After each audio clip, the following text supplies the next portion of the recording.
Education is the key that opens up for many opportunities for young people, for men, for women, to be able to improve their lives. And when we look at the challenges we struggle with in Africa, most of them is because people are not highly educated or even moderately educated.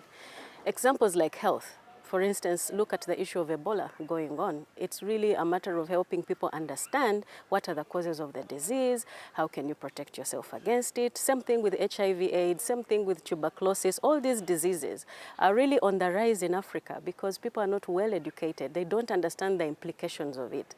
Had they had an opportunity to go to school, maybe they would have known what it means, how diseases are transmitted, and how really it is important when you quarantine somebody that restriction must be adhered to.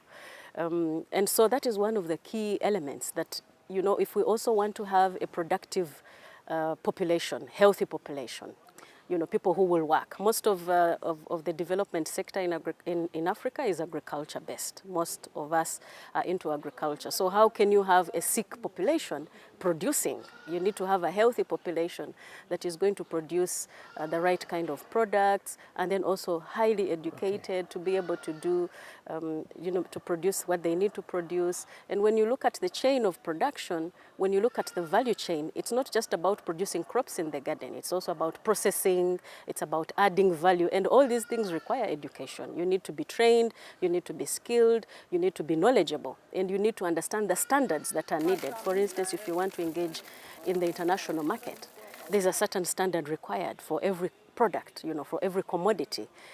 If people are not educated, it's difficult to explain that, you know, don't use fertilizer, for instance. Organic food is more healthy. Simple things like washing hands before you eat when you come out of the toilet. You know, you don't need a degree to be able to do that, but someone needs to tell you how diseases are transmitted. That if you don't wash, your hands have bacteria, will transmit that bacteria from one person to the other.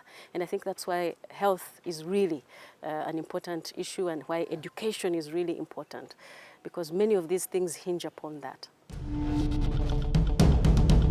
Yeah, not everybody has access to television, to computer, can read or write. The literacy levels are very low. The literacy studies, for instance, are showing that every 1 in 3 Africans cannot read or write. So how can you pass on messages, for instance, around behavior change? If you want people to change behavior around HIV/AIDS, for instance, and say, you know, you must have one sexual partner, for instance. You should not share needles. You should not share sharp objects, you know.